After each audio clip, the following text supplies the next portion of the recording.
Safe shop direct दिल से। मैंने पहले 5 लोगों को प्लान दिखाया और 5 ने क्या बोला, जानना चाहोगे? यस से तो ऐसे लग रहा है सारे लोग नहीं जानना चाहते। 5 लोगों ने क्या बोला, जानना चाहोगे? उन्होंने यस नहीं बोला, उन्होंने बोला नो। क्या बोला 5 ने? और 5 ने जैसे ही नो बोला अपनी हवा निकल गई। और आप सबको पता है बगैर हवा का टायर चलता, अपनी हवा निकल गई। फिर अपलाइन को फोन, सर 5 को प्लान दिखाया, 5 ने मना कर दिया, मुझे लगता है मैं डायमंड नहीं बन पाऊंगा, मैं इसमें सफल नहीं हो पाऊंगा। तो अपलाइन ने फिर पूछा कि ग्रेवाल जी कितने की लिस्ट बनाई है? मैं बोला सर लिस्ट तो बनाई नहीं। बोला आप बोला तो था कि साहब 300 लोगों के नाम आपके दिमाग में है, अभी 5 ने ही मना किया है। मैं बोला सर जो दिमाग में जो नाम थे 300 वो हार्ड डिस्क करप्ट हो गई है, अभी वो कुछ नहीं है। मैं सोच रहा हूं जो खास आदमी थे उन्होंने ही मना कर दिया तो बाकी वाले तो तैयार है मना करने के लिए। तो उन्होंने अपलाइन ने बोला कि ग्रेवाल जी ठीक है, उनको पता लगा अनाड़ी आदमी है, इसको ज्यादा सीधी भाषा में समझ में नहीं आ रहा, सीधी भाषा में समझाना पड़ेगा। और उन्होंने बोला कि आप ये बताओ इस इंडिया में पॉपुलेशन कितनी की है? तो 2003 जनवरी की बात है। मैंने बोला सर 120 करोड़। बोला 120 करोड़ में से 5 घटा दे, बता कितने बच गए? मैं बोला 120 करोड़, अभी भी 120 करोड़। बोला कैसे? मैं बोला इतनी देर में तो 5 नए पैदा हो गए होंगे। यस और नो? यस और नो? तो बोला यार जब प्रोडक्शन इतना फास्ट है तो तू चिंता क्यों कर रहा है? कच्चे माल की सप्लाई बहुत तेज है, अभी चाइना के बाद नंबर 1 हम ही बनने वाले हैं। यस और नो? तो बोला फिर चिंता क्यों कर रहा है, तू सच बता डायमंड बनना चाहता है? मैं कहा बिल्कुल बनना चाहता हूं सर। बोला फिर मैं आपको एक मंत्र बताता हूं, फार्मूला देता हूं। मैं बोला जल्दी बताओ। और अपन तो मंत्र तंत्र में विश्वास करते ही हैं, जाके पीपल के पेड़ को कि धागा बांधते रहते हैं, बांधते कि नहीं बांधते? सही है, कोई कहीं धागा बांधता, कोई कहीं धागा बांधता मन्नत मनवाने के लिए। तो मैं बोला शायद इनका मंत्र कुछ काम कर जाएगा। बोला अगर उस मंत्र को आपने फॉलो कर लिया तो आप पक्का डायमंड बनोगे। तो मैंने बोला सर जल्दी बताओ मंत्र। तो क्या मंत्र बताया हमारे ग्रेट अपलाइन ने, जानना चाहते? जानना चाहते? उन्होंने एक ही मंत्र बताया कि ग्रेवाल जी आपका काम है लोगों को प्लान दिखाना, प्रेजेंटेशन दिखाना, और लोगों का काम है हाँ या ना बोलना। आप जबरदस्ती करके किसी की जिंदगी नहीं बदल सकते, किसी को अमीर नहीं बना सकते। और अगर ऐसा हो सकता तो भगवान ही सबको अमीर बना देता, जबरदस्ती भगवान नहीं कर सकता, तू किस खेत की मूली है? और उन्होंने एक बात और बोली कि सारे लोगों ने ना भगवान राम की सुनी, ना भगवान कृष्ण की सुनी, ना गुरु नानक जी की सुनी, ना प्रोफेट मोहम्मद की सुनी, ना ईसा मसीह की सुनी। जब सारे लोगों ने बड़े बड़े महापुरुषों की नहीं सुनी तो तू किस खेत की मूली है? तेरे को तो बोला मंत्र बताता हूं। मैं बोला मंत्र बताओ सर मंत्र।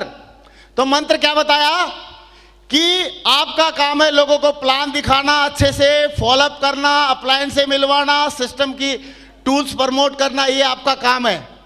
लेकिन हाँ करना या ना करना किसका काम है? सामने वाले का। यस और नो? तो मैं बोला सर मंत्र बताओ ना, अभी आप इधर उधर की बातें क्यों कर रहे हो? तो उन्होंने बोला मंत्र ही तो बता रहा हूं।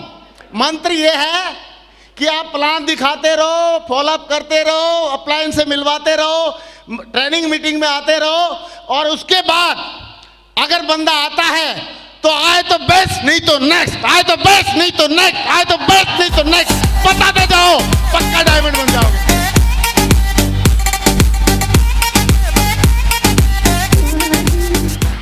Thank you.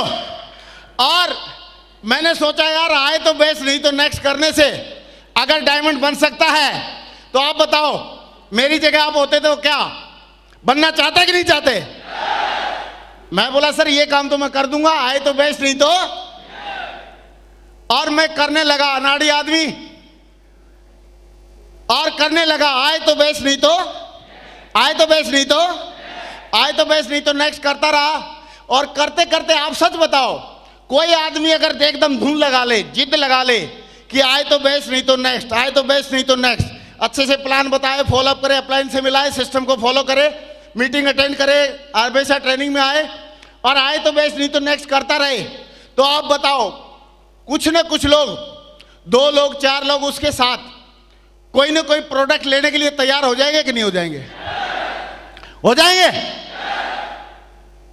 तो मैंने भी ऐसे ही करना शुरू कर दिया कि आए तो बेस्ट नहीं तो, आधा आप बोलेंगे आधा मैं बोलूंगा, आए तो बेस्ट नहीं तो, आए तो बेस्ट नहीं तो, आए तो बेस्ट नहीं तो अगर ऐसे करेगा आदमी तो आप सच बताओ दिल पे हाथ रख के कि कोई ना कोई हाँ बोलेगा कि नहीं बोलेगा? कितने लोगों को लग रहा हाथ बोलेगा? कोई ना कोई बोलेगा। और दोस्तों ऐसा ही हुआ कि मैं भी करने लगा आए तो बेस्ट नहीं तो, आए तो बेस्ट नहीं तो नेक्स्ट करने लगा और मुझे 2 लोगों ने हाँ बोल दिया। कितने लोगों ने हाँ बोल दिया? 2 लोगों ने हाँ बोला।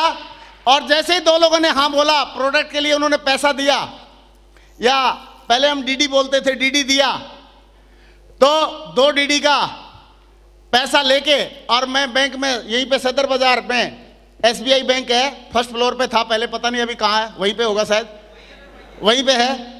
तो फर्स्ट फ्लोर पे मैं SBI बैंक में पहुंच गया और ड्रेस में ही पहुंच गया, फौजी वाली ड्रेस पहन के, और मैंने फॉर्म भर के और पैसा दे दिया डीडी बनाने के लिए। उसने पैसा गिनती किया और ठप्पा मार के मुझे रसीद पकड़ा दी। और मैं झुका था ये पूछने के लिए कि डीडी मिलेगा कब, क्योंकि रसीद तो दे दी। तो जैसे ही मैं झुका तो भाई साहब ने मेरे को खिड़की में से देख लिया और मैं पूछने लगा, भाई साहब डीडी कब मिलेगा, वो कैशियर साहब को। तो उसने एक डायलॉग बोला। क्या डायलॉग बोला जानना चाहोगे? उन्होंने एक डायलॉग बोला कि भाई साहब, मैं बोला हाँ, बोला आप खुद तो फंस गए, दूसरों को क्यों फंसा रहे हो? और मैंने बोला क्या बोला भाई साहब? बोला मैंने वही बोला जो आपने सुना। और उन्होंने एक डायलॉग और बोला कि ऐसी कंपनियां सऊदी अरब में भाग जाती हैं। कहां भाग जाती है? सऊदी अरब में भाग जाती हैं। तो मेरे को एकदम माथे पे पसीना आ गया और पेट में गुड़गुड़ सी होने लगी।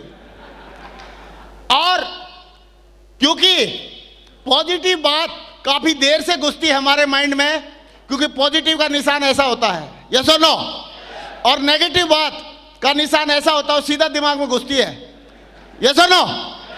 तो और नेगेटिव बात थी और सीधा मेरे दिमाग में घुस गई। क्योंकि आप सबको मालूम है किसी भी आदमी को पॉजिटिव बात बताओ तो असर धीरे धीरे होता है, लेकिन नेगेटिव बात बताओ तुरंत होता है।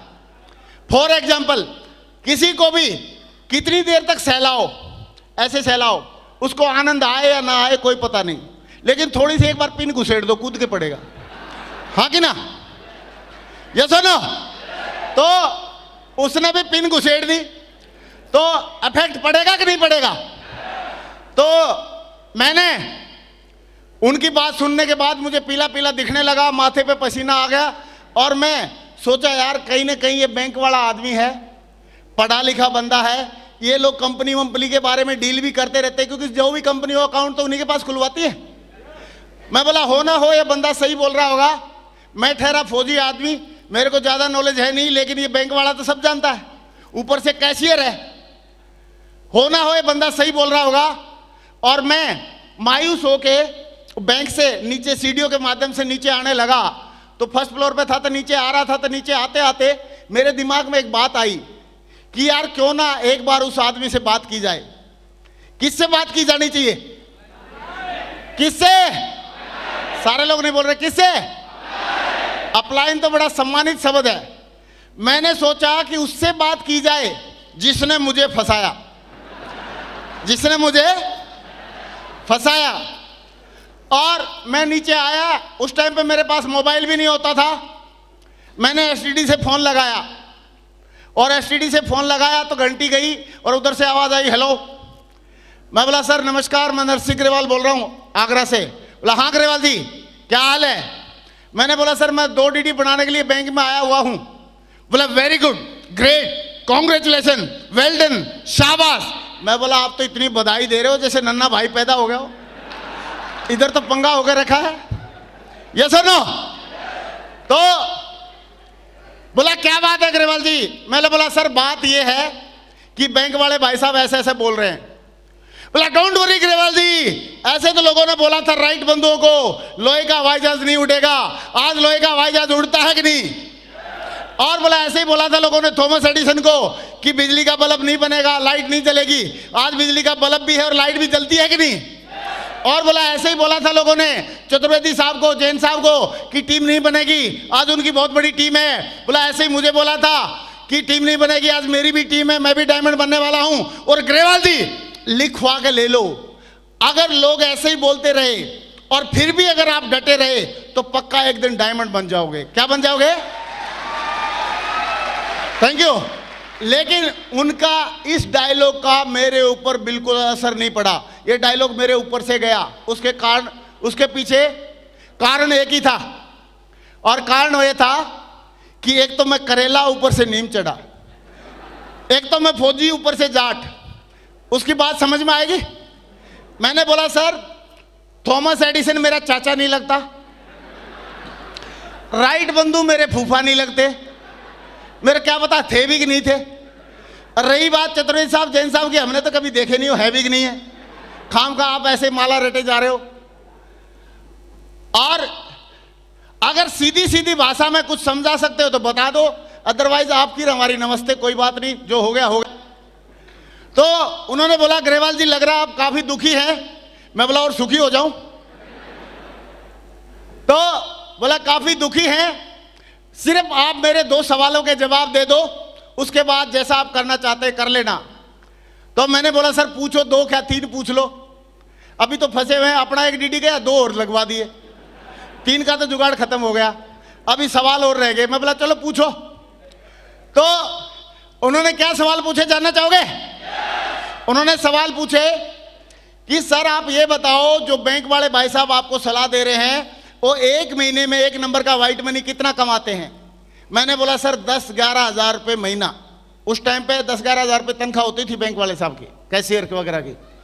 और बोला जो हमारे आदर्श हैं, जिनको देख के हम इस बिजनेस में काम कर रहे हैं, सेफ शॉप के में, वो लोग 1 महीने में 1 नंबर का व्हाइट मनी कितना कमाते होंगे? मैंने बोला सर वो 10-11 लाख रुपए महीना।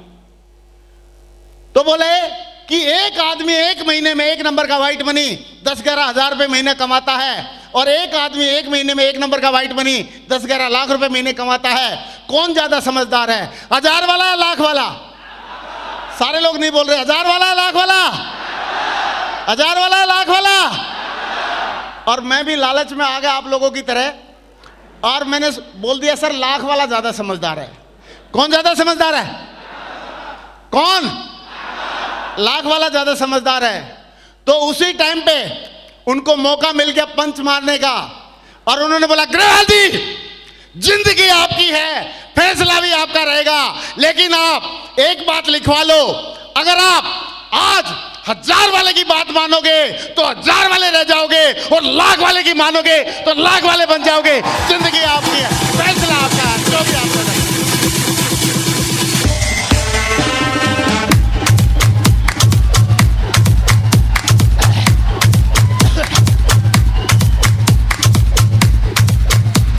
Thank you. और ऐसी अवस्था में मुझे किसकी बात माननी चाहिए थी, 1000 वाले की या लाख वाले की? 1000 वाले की या लाख वाले की? तो दोस्तों उस टाइम पे मैं फिर दुविधा में हो गया कि यार मानना किसका है, लाख वाले की बात माने 1000 वाले की।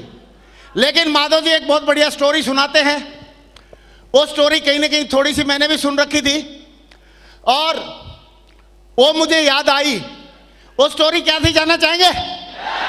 वो स्टोरी यूं थी कि एक बहुत बड़ी नदी है, उसके नदी के किनारे पे जो आधा पानी की तरफ झुका हुआ है, नदी के किनारे पे बहुत बड़ा एक वट वृक्ष है, और वट वृक्ष के ऊपर 50-60 बंदर बंदरियां खेल रहे हैं, और उस वट वृक्ष के नीचे एक राजकुमार विश्राम कर रहा है।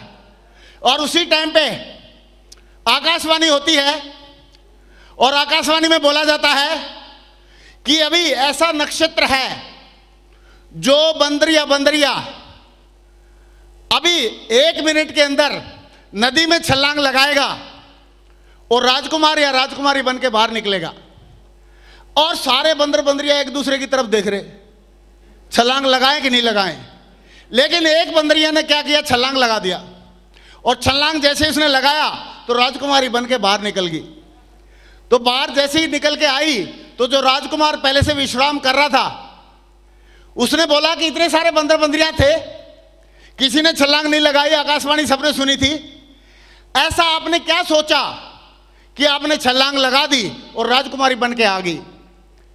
तो जो पहले बंदरिया थी अभी राजकुमारी बन चुकी थी, उसने क्या जवाब दिया, जानना चाहेंगे? सारे जानना चाहते हैं? उसने जवाब दिया कि आकाशवाणी में यह बोला गया था जो बंदर बंदरिया छलांग लगाएगा राजकुमार या राजकुमारी बनेगा। यह नहीं बोला था बिल्ली बनेगा, चूहा बनेगा, कुत्ता बनेगा, गधा बनेगा, यह नहीं बोला था।